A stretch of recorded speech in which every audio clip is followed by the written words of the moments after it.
Hello and welcome back to the Villa Filler podcast. I am here as always with my good friend Dan Wiseman. Dan, Aston Villa 1, Bayern Munich 0. No, it's not 1982. It's 2024. It's happened again. I can't believe it, mate. I cannot believe it. This is special for so many reasons.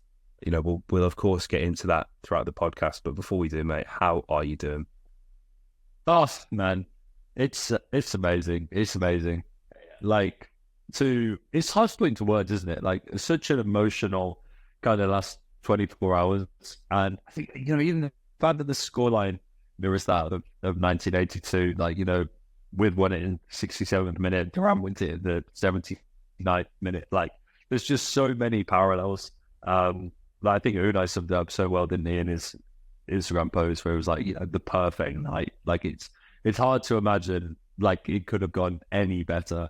Just incredible, mate. Incredible. It's the stuff we dream of, and it was such a massive occasion. And I don't think we're recording this the following evening. It's still not sunk in. The occasion hadn't really sunk in before the game either. I don't know about you, mate, but I had a last-minute text from the guys over at Five Live, asked me to go on and talk a bit about the game beforehand, and was sort of on with Kelly Cates and Leon Osman, and they were like so buzzing for me. They were like, Dan, it's like you're playing Bayern Munich at home, and it really took hearing that from Kelly Cates for it to begin to sink in. And it's obviously not until you see the plethora of world-class players, Harry Kane, Michael Elise. Yes, we've seen them in the flesh and enjoyed them for years in the Premier League, but seeing them don the Bayern Munich badge and Serge Gnabry, Leroy Sané, who came on, Jamal Musiala, Pavlovic, Alphonso Davies, Manuel Neuer. There was 2 World Cup winners on the pitch. It's absolutely crazy. And I don't know where I was really going with that, mate, other than what a bloody night. And as you said, mate, the 1-0, it's the perfect, Gary Shaw tribute again, really, isn't it? After a deserved one as well, really, after how Ipswich went. But obviously we won't talk about, we didn't really talk about Ipswich, but that's all in the past now, mate. That's all in the past. This lot have etched their names in history, mate. This is a game and this is a night that we are going to talk about for generations. It's not like the same level, obviously, of our parents telling us about 1982 versus Bayern Munich, because that's obviously the final. But to be out of Europe for 41 years, Champions League that is, and to come back and it's the perfect script, isn't it, mate? Bayern Munich at home. This is the tie that UEFA just had to make happen with their supercomputer, and however they figured it out with the draws, with obviously the new Champions League format. And it delivered. This is exactly what UEFA want with this new format. It's remarkable, isn't it, mate? Where should we start? Where do we start? Because I'm all over the place here, mate. I'm still emotional. I think you're right, mate, in that this really felt like the curtain raiser for our Champions League campaign, didn't it? I can't remember the word that I used after the Young Boys victories, but that was very much like the starter. That was the curtain raiser. In many ways, aside from the music and the blue scoreboard at the top of the TV screen, it didn't really feel like the Champions League. It felt like a fixture that could have very well been thrown up in last year's Conference League campaign. The fact it was away, the fact it was at Young Boys, it's on an artificial pitch. It didn't really feel like the Champions League had arrived. I think that was reserved for last night.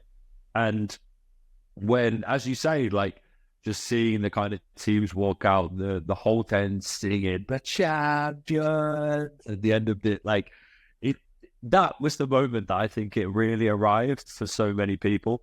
And I think it's kind of in the context of that a lot of parallels.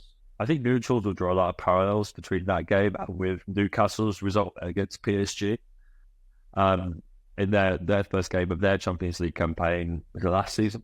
And I think it almost, looking back, you couldn't have told nervous Dan this at 7:59 p.m. last night. But almost inevitable that those teams win these games. You know, you look at Bayern Munich, they were undefeated in all competitions to this point. I think it was 41 group stage games. They'd been unbeaten in the Champions League since Unai Emery's PSG last season, back in 2019, I think it was. But even, you know, as you say, mate, you're right to mention the Ipswich game because it's all of the context that we went into this game from. But like looking back now, of course, we were going to get a result. The narrative is so laden into the fixture. It's so intertwined with the history and the 150th anniversary and everything that we've been doing with the 1982 squad, the tragic passing of Gary Shaw. Like, it's all such a perfect build-up to what was a perfect 90 minutes. And even when Bayern Munich was threatening, I don't think really, maybe the last kind of 5 or 10 minutes, you know, the Harry Kane free kick on the edge of the box in the 92nd minute, whatever it was, it never really felt too helter-skelter for Villa. Like, there was never truly many moments where Bayern were coming forward and I was petrified. Like, we gave them a lot of the ball, and I spoke about that being part of the game plan. They had moments and they had attacks, but there was never moments where, you know, we were getting penned in and I was steering. Like, we looked so resolute, which is incredible considering how we looked at the weekend. Absolutely. It's almost in stark contrast, really. And I guess we have to touch on it somewhat because the two scapegoats, I want to say, of that performance were arguably two of the men of the matches in this game, in Diego Carlos and in Jadon, who I thought, you know, and it's not to just single them out as my two standouts, but I honestly think everybody in that squad was phenomenal. I genuinely couldn't pick anyone apart, but it felt like a serious coming of age performance for Jadon. He leads in duels, won 8 duels in his game. I don't think there was a blade of grass that the kid didn't cover. He was absolutely phenomenal. And for Diego, like, I think the only thing there is to be said about Diego is he is a big game player. He reserves these performances for these big moments. We've seen it at Arsenal at home and Arsenal away. We've seen it at Manchester City at home. It's incredibly frustrating that there isn't necessarily the same application or output, I think is probably fairer for me to say, against the lesser teams. And again, that's no disrespect to Ipswich at all. But there was just something in the air, man. You just knew that Diego Carlos was going to beast the hell out of Harry Kane for the whole night. You knew, like his life depended on it. And he was phenomenal. And I think it probably suited him coming up against someone like Harry Kane, and who obviously is a world-class forward. But we know he likes to come in deep. We know pace isn't the name of the game. And Harry Kane isn't very strong. Like, he's very deceiving in how he sort of wins fouls and sort of gets the better of centre halves. Is a lot of dark art sort of stuff, really, isn't it, mate? With his, I mean, there's the trademark, just I'm gonna pretend I'm going up for a header and just lean forward, and you're gonna potentially break your neck when you fall. Or there's little pushes, but he's not aggressive. And Diego just absolutely dominated him all game, and it suited us really well, actually. I think what Bayern had done and what company had sort of highlighted as a weakness in our side was the right hand side with Konsa and with Diego. A lot of the play did seem to come down there, but I think what he underestimated was Ezri Konsa wasn't going to get caught out with a sloppy through ball pass that was never on in the first place, 70 yards out of position in this game.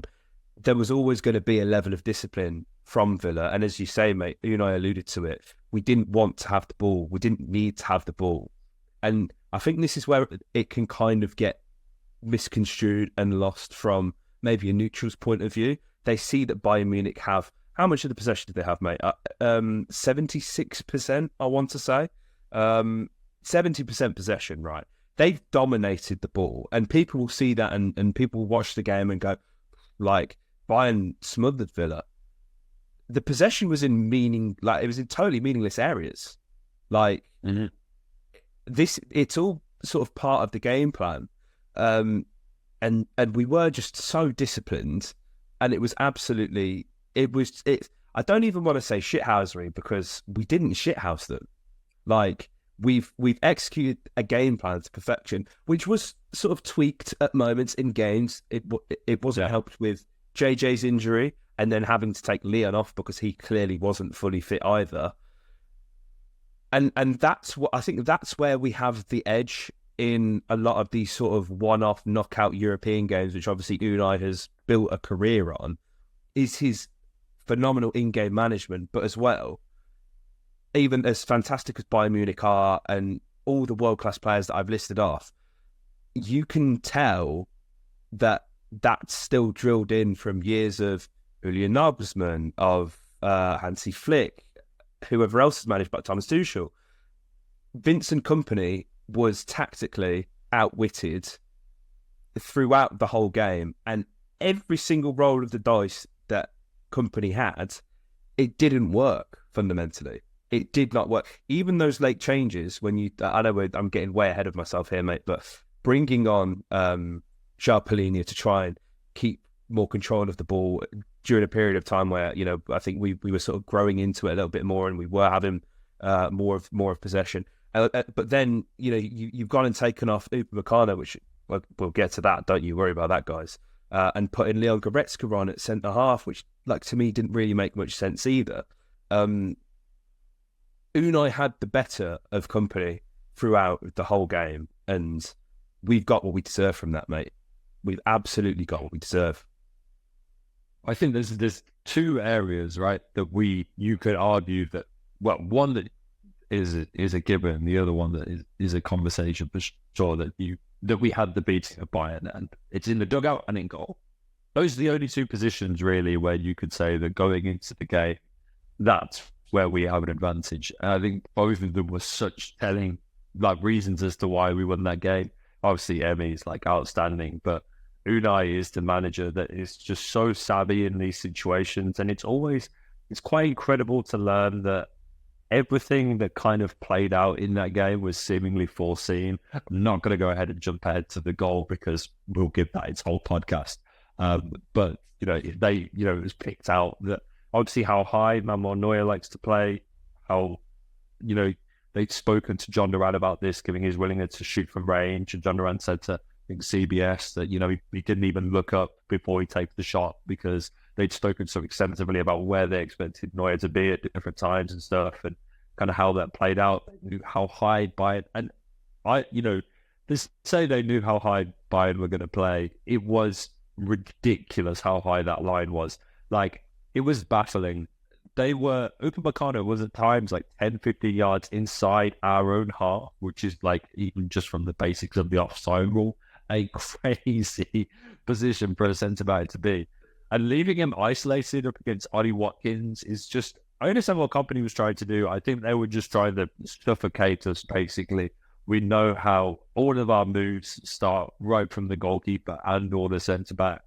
And they wanted to kind of crowd us out early on so that we couldn't go through our normal slow, steady build-up play, that if they would rush us. And let's not, I don't want to kind of put a totally current mood to tint on this. And it worked at points. The first 15 minutes, things weren't great from the Villa. There was that pass, I can't remember who played it back, Konza or Carlos, where it kind of went out. I think he went out for a corner. Yeah.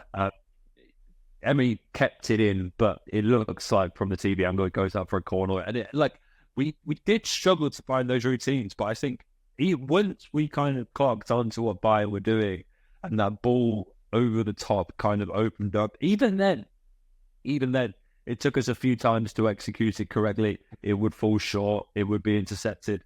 But there were twice where we managed to get it over the top, just enough of a distance, get it over Upamecano and between Watkins and Manuel Neuer, that caused real problems for Upamecano. And I mean, yeah, that was the only time for me, to be honest with you, mate. That first one where we didn't even get the whistle. That it actually felt to me like it might not be our night. I just looked at that and I was like, I don't want that to be the moment, the what if. Yeah, you look back to the Carling Cup final of 2010 where Vidic brings down Gabi. Do you know, absolutely. From a Villa, that's that moment. If that had been given, I just didn't want it to be that, and I'm so glad that it wasn't. And so, yeah, Upamecano, no matter which way you paint it, was very, very lucky to stay on the pitch last night. Oh, mate, absolutely. And I think that ball over the top had to be so precise because Neuer's 30 yards off his line anyway. And it's, it shouldn't come as a surprise. And to the people that were surprised, it's like, where have you been for the past decades? Have you watched Germany or Bayern Munich Champions League? This is his game. The difference is was it a leg break last year? He was out for like a very period of time. And obviously he isn't getting any younger. Still obviously a class act, but there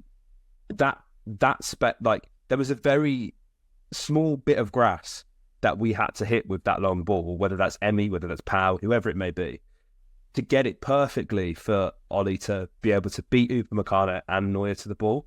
Because there was an instance, I think it was after the first foul that you just mentioned, mate, where Watkins, he's running at full pelt and Neuer's just come and completely swept it away.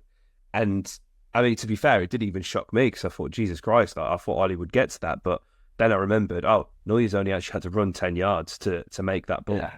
So it was a really difficult balancing act of trying to make sure that how accurate that ball was. And I think as the game went on, we obviously did get better at that. Upamecano, I mean, when you talk like Vincent Kompany as well, these guys, talk about failing upwards. How have both of these guys ended up at Bayern Munich? Upamecano is, supposedly like one of the sort of, allegedly, the better centre-halves in Europe. I did not see that. And there was so long where this guy was playing for France over Saliba. Even like it's only up until very recently Saliba's actually like solidified his spot in the national team over Upamecano, and I cannot believe it's taken that long, especially after finally witnessing him in the flesh. I think he was probably brief. Like Ollie and Rodgers were marked to an inch of their life, weren't they? They were given no time on the ball. It was actually incredible to see what some of the situations that Morgan was able to sort of dribble himself out of, albeit in our own half. But that's just the nature of how they try to suffocate us, as you said, mate. They were marked to within an inch of their life, and if we didn't get that second foul where the yellow card's finally given, I think you're right, mate. We are looking and thinking, oh my God, it's just not going to happen, is it? Because we can't. We needed that. We needed that sort of urgency placed on Upamecano because there's no way he could carry on doing that throughout the whole game. And to be honest, he could have got sent off as well just for accumulation. There was a foul that he gave away on the halfway line as well, which the ref was sort of reluctant to give anything for. If we're being honest, in isolation, he probably doesn't get a card for it anyway. But you're starting to look at it. The guy's already on a booking. He's already gotten away with murder. But you don't really want to mess with these European refs, mate, do you? Because they do not care. They absolutely do not care. They're in it for themselves. Yuri Tillemans, mate. I thought he was just absolutely phenomenal. And on a night where Douglas Luiz comes on and gives away a penalty within, I think it's 60 seconds for covering his face and handling the ball, it really does go to show just like Tillemans always was the guy, wasn't he? I think he was, clearly identified by the recruitment team and the way he's grown into the role. And it's not to say that he was ever bad when he came, but things were slow to start. But he absolutely loves these occasions, mate, doesn't he? He's another one of those just big game players. Shows up whenever we need him in these kind of fixtures. Yeah, he's kind of playing a role that I didn't necessarily associate with his game. Absolutely. He looks remarkably like Douglas Luiz at times. And it's almost like we've not missed him at all because the way that he moves, the way that he kind of jinks out of situations, like he can turn a man, he's really press resistant, he's got a great range of passing. It's almost like we've shaved Dougie's head, stuck a different name on the back and sent it back out there. And like he's not missed a beat this season, I think. Definitely, I mean, with the antics of Jhon Duran and Ollie Watkins, it's hard to say, kind of player of the season so far. But definitely, I don't even want to say unsung because I feel like everybody's kind of on how well he's played. But it's just amazing. Like, no matter who kind of comes into that midfield position, it's obviously Manuel Neuer, sorry, was I can't get that mixed up.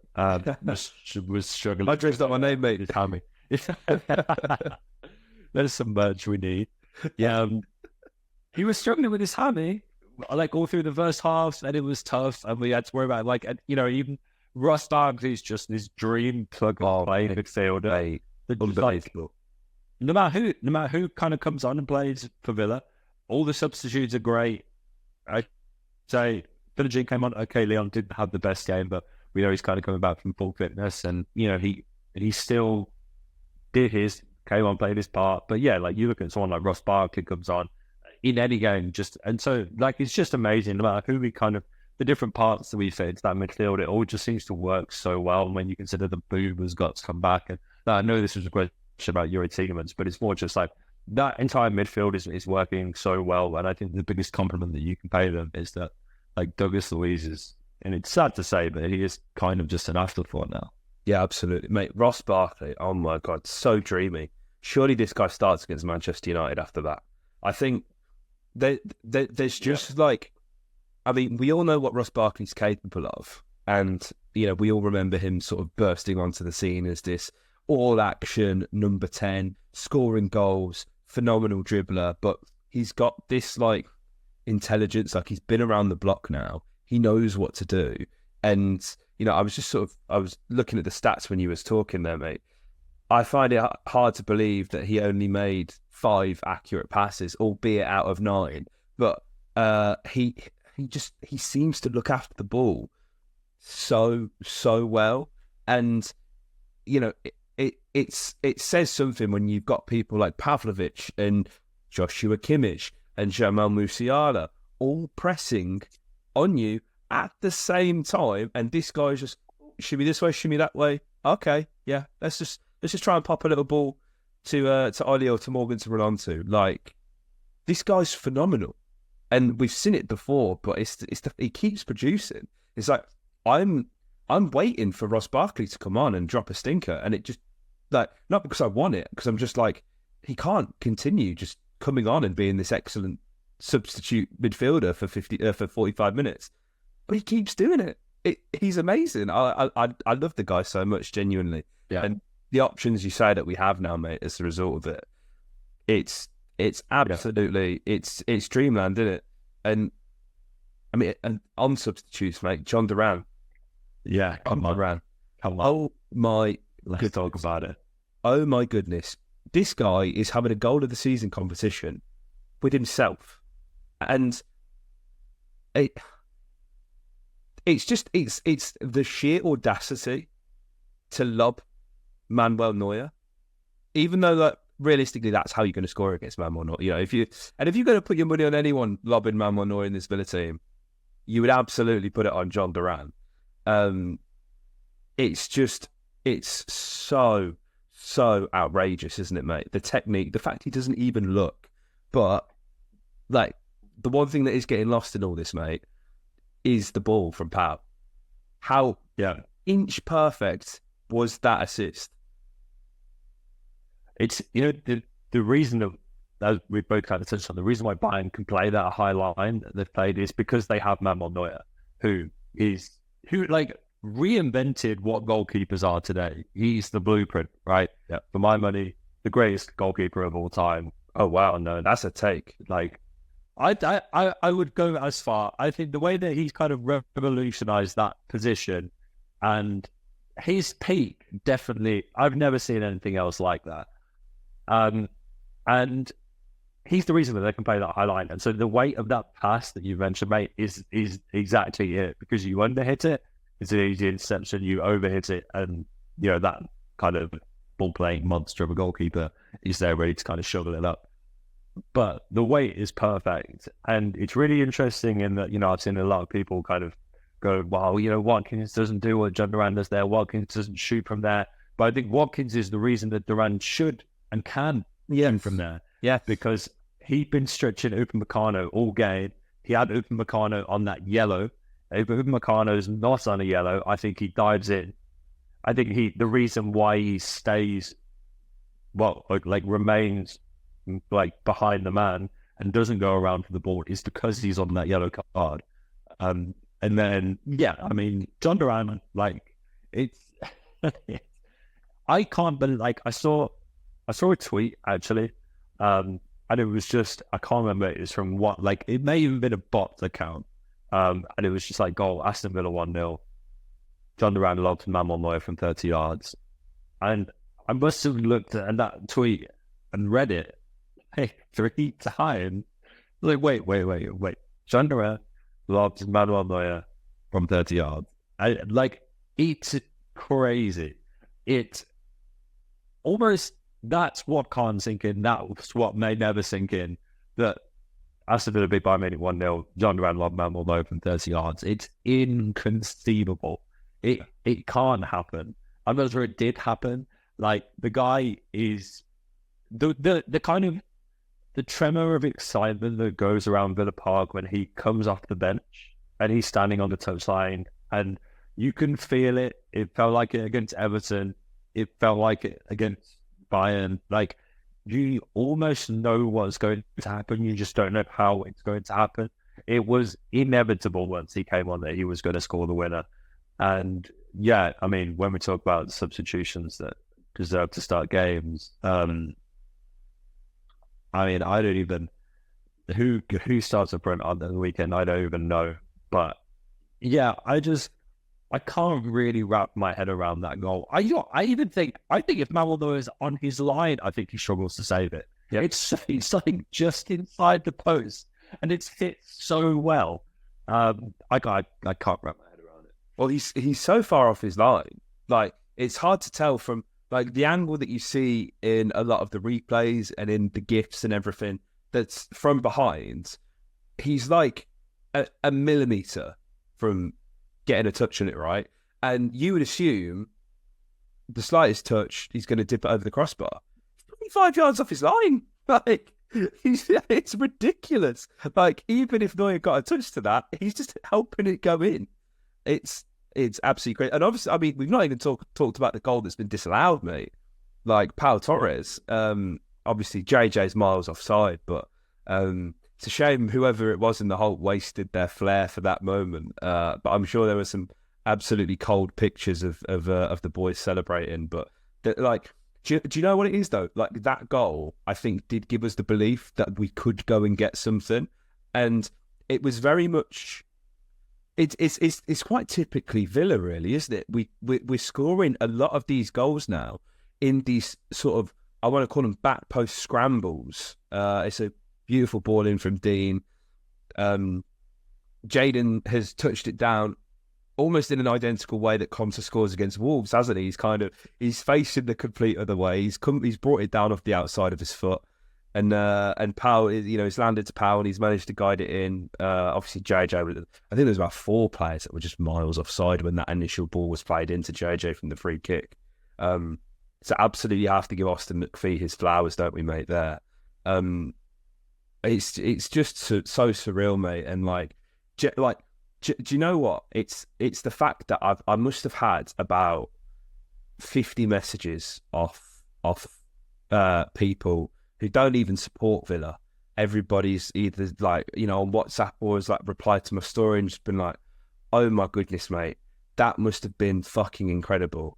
And that's how you know that it's a night that not only we're never going to forget, but casuals are never going to forget either. I don't want to put it in the same bracket as Celtic 1, Barcelona 0, 20 touches of the ball from Celtic where they've completely just shit house prime Barcelona. But it's fair to say everybody from outside of Villa would have gone, do you know what, Villa, yeah, they could give Bayern a game, but I'd probably expect Bayern to win. We've gone and we've just absolutely put our cock on the table in the Champions League. We've gone, we're here to compete. We're not going for a playoff game, mate. We're going for the top 8. We're going straight for the round of 16. Mate, that's the thing, is that what is the limit? Where does this put Villa now in the Champions League, particularly when you look at, it's Bologna at home next. If we play last, you can never really go into any Champions League game and say, yeah, we can win that. But if we play like we did last night, that should be 3 points on the board there. And you're looking at 3 from 3, 9 points in the Champions League. Like, I'm looking very, very possible that we could lock in one of those kind of top 8 spots. But yeah, like another thing that kind of made last night so perfect is, well, I don't think actually last night was perfect. I'm sorry to all that were listening that's in the north. But the only thing that could have made it better is if that goal's in front of the whole thing. Yeah, absolutely. 100%. That's my only beef. That's my only beef. I don't even say that as someone that sits in the whole thing. I'm saying for the aesthetics, the whole thing, that's the only thing that could have made that better. I mean, obviously, I know that you do sit in the whole thing, mate, so I'm sure you would love to see that. But that's the only thing that could have been more perfect. But what helped, I think, massively is the timing of this fixture. The fact that this is now not in January. Like, we saw, like, I think we're looking at now, like, if you look at that week last season where we beat City and Arsenal in the space of like 4 days or whatever it was, and we kind of all agreed we peaked there, and then really that was as good as it got. And I'm not saying that this is how as good as it's going to get, but we know how tiring, how long, how arduous these seasons are going to be. If you do play that fixture in 3-4 months' time, whatever it is, I think it could play out so differently. I think that the fact that it's happened now, whilst everyone's still relatively fresh, we've got, you know, a lot of guys that are coming back from injuries. Yeah, I think that's helped us massively. I mean, we do have to sort of spare a thought for Tyrone and Boubacar on these nights, because and Cash, you know, like Guinea especially, Guinea and Tyrone especially for me. I mean, these are the guys who have gone from the Championship to the Champions League and have leveled up each time. Obviously, we've been with Tyrone for quite a while, but it is, you know, not to put like a damper on anything, because I'm sure they would have really enjoyed it, but it would have been eating them away inside that they weren't ready to play. You know, we saw Matty Cash a few weeks ago saying, like, he literally said on national television, "I am desperate to play in this game." Like, that is a direct quote. "I am desperate to play." Like, that's how much it means to these boys.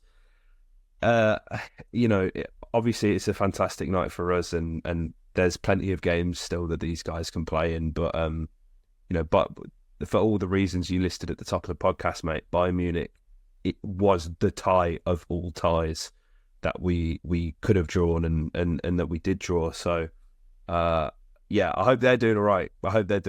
And I hope that they'll be back for sure in action very soon. Obviously, we've got Manchester United at the weekend, and at the time of recording, they're 12 minutes away from losing to FC Porto in the Europa League, which is... They were 2-0 up as well in that game. Absolutely. Yeah, absolutely. And Højlund scored on his return as well, didn't he? So things you love to see. Hopefully we can carry our form from Wednesday night into this game at the weekend, but you just know this has got like 2-0 United written all over it, hasn't it, mate? Bruno Fernandes penalty. Yeah. Let's hope not, mate. Let's hope not. Yeah, I'm sure we'll talk on Sunday, and let's hope it's about another victory. Eh? Absolutely, mate. Absolutely. Guys, let us know your thoughts in the comment section down below. Leave a like if you haven't already. Subscribe to the channel if you've not. And up the Villa. Enjoy this. Bask in it. We beat Bayern Munich. Let's go. Up the Villa.